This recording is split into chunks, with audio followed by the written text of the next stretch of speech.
This past weekend, Suzy Bogguss was in town, and in fact, this is almost like home for you, isn't it? It is home for me, yes.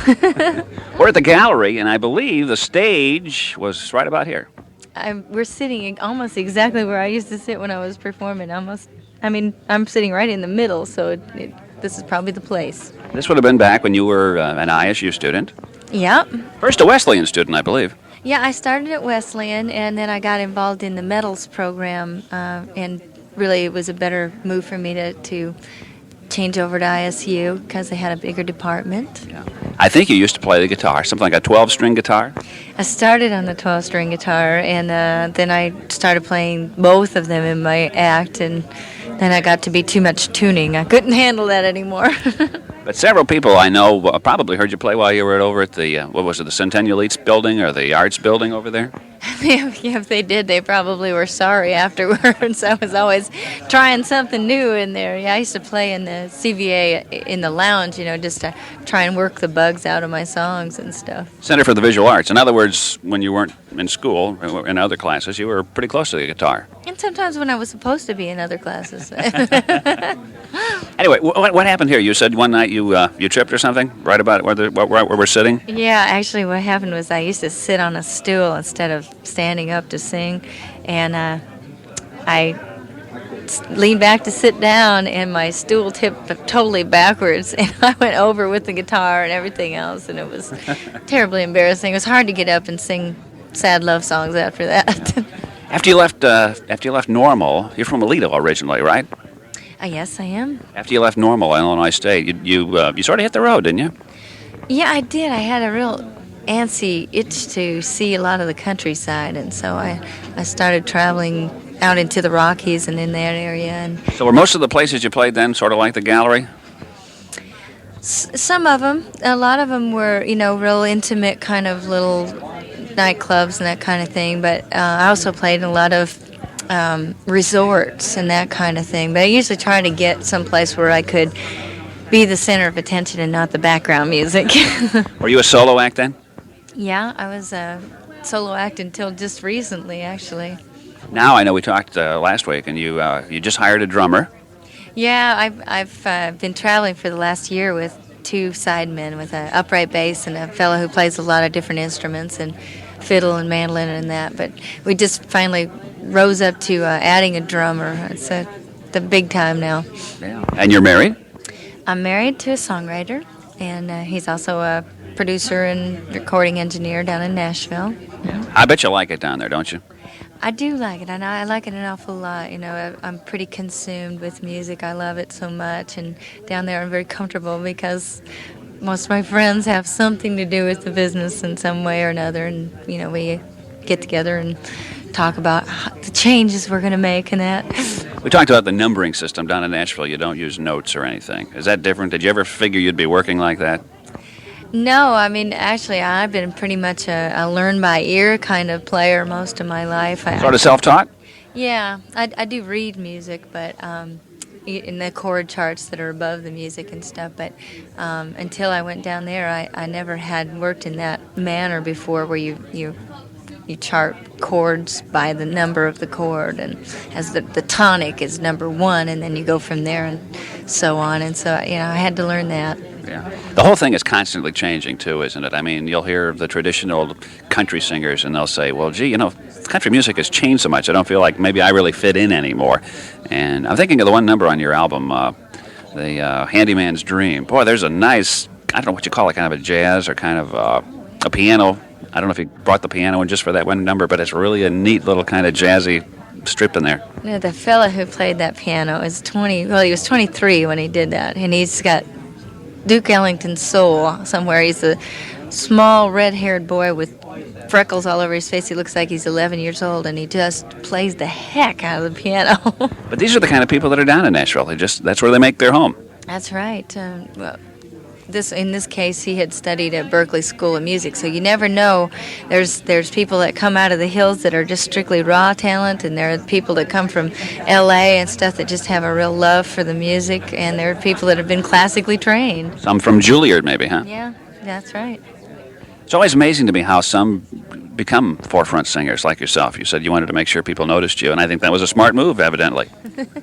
Well, when I first went down to Nashville, I worked for a publisher down there singing demos, and he said to me one time, well, he was asking me, what do you want to do down here in Nashville? And I said, well, I'd really like to work in the studio. I'd like to be a background singer and sing on these records. I got a voice that really blends well and stuff. And I said, well, that's great. I wish you luck. If that's what you want to do, that's what you'll be. But if you want to be an artist, you better start saying you want to be an artist or you will never get there. Yeah. So I took a big about face and started, saying from that point on, okay, I'm going to be a recording star. Did it take some nerve to finally start yodeling, or is yodeling something that went back with you for a long time? I started breaking my voice a little bit at a time in songs, just for effect and for... Is that what yodeling is? I don't even know what it is. That's exactly what it is. It's just a controlled breaking of your voice, from your chest voice to your head voice. And I started doing that for the emotion, and then just got intrigued with the feeling of it and the sound of it and everything, and started to practice with other people's music, just in the car, driving down the road, practicing yodeling. You should see the people passing by and looking at me like I was crazy. You don't hear it much anymore, and unless you go back and listen to some of the early recordings, I suppose, you could find out whether or not... Of course, I was going to say whether you're doing it right or wrong. Who knows if you're doing it right or wrong? Everybody has their own style, maybe. Yeah, I'd like that. I'll take that. Then you can't really say whether it's good or bad either, can you? Yeah, but that song that you do, I Want to Be a Cowboy Sweetheart, you yodel on there, is terrific. Oh, thank you. Well, I kind of used the real straight yodel pattern that Patsy Montana used to use, and I think she was, I talked to her about this, and I think she was really flattered that somebody really wanted to kind of redo something in the original way it was done. I think it really flattered her. If anybody has an idea where music's headed, to me it looks like the 90s are going to be a great time. I'm listening to people like you and people like Katie Lang and people like that, and I really like what I'm hearing. Well, I think that now, everybody's starting to feel freed up again now to stick their hands in a lot of different influences of music. And they're not so concerned about making the one kind of music that people are dying to hear. And I think that's where they're going to make the music that people really want to hear, because they're getting back to the creative side of it. Yeah. The labeling is kind of hard, because I think it was Ray Price maybe who first brought violins in for country music, and I think some people frowned at him saying, what are you doing here? This isn't country music. Well, I don't know if you can really categorize stuff anymore.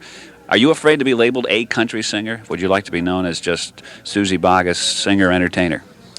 Well, that's a really good question, because, at times I've wondered if the audience would be sort of turned off if they hear something that they don't consider straight country.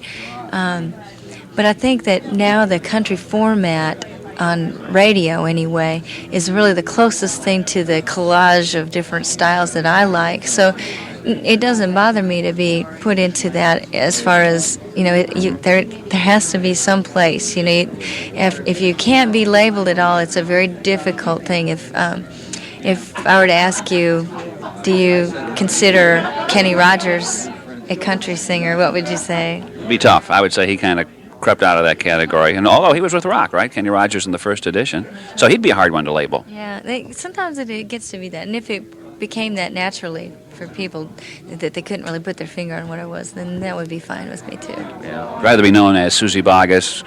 Make up your own mind what I am. Right. You got back in town last night and had a chance to visit with some old friends, even maybe roasted a hot dog or two, huh?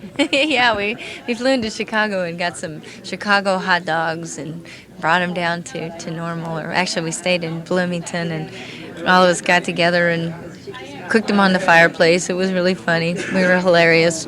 No one would have wanted to be around us. We were all rehashing old memories. Are you excited about tonight? It's going to be a big crowd at Redbird Arena. In fact, I don't know if you've seen Redbird Arena yet. I haven't. In fact, they're going to take me over there real soon. I'm really looking forward to it. I know it's got to be impressive. Everybody's mouth kind of drops open, their eyes sparkle when they talk about it. So. Have you worked with Alabama before?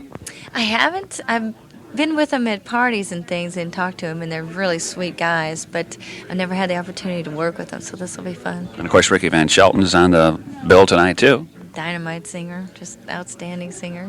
One of the people I have to ask you about before I let you go, and that is somebody you're going to work with, I think, next month. Didn't you have a chance encounter, a get-together, or some kind of a meeting with Willie Nelson at one point?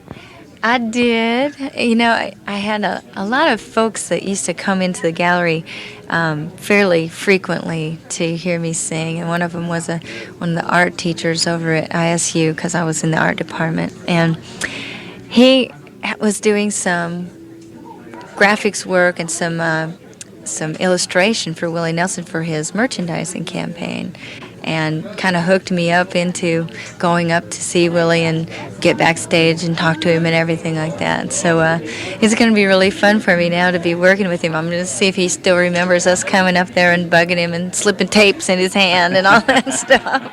Well, one of these days, people are going to be slipping tapes, if they're not already, probably in your hand, saying, hey, record this for me, huh? So, well, they do that now, so it's not an unusual thing. That's kind of the way it works. So. Suzy, all the luck in the world. We're real happy for you. This is terrific. We're glad to see you doing so well, and we hope you make it back every once in a while. Well, I hope I make it back in a shorter period of time than it's taken me to get back here this time. It's nice to be back in the area. Thank you very much. Thank you, Ken.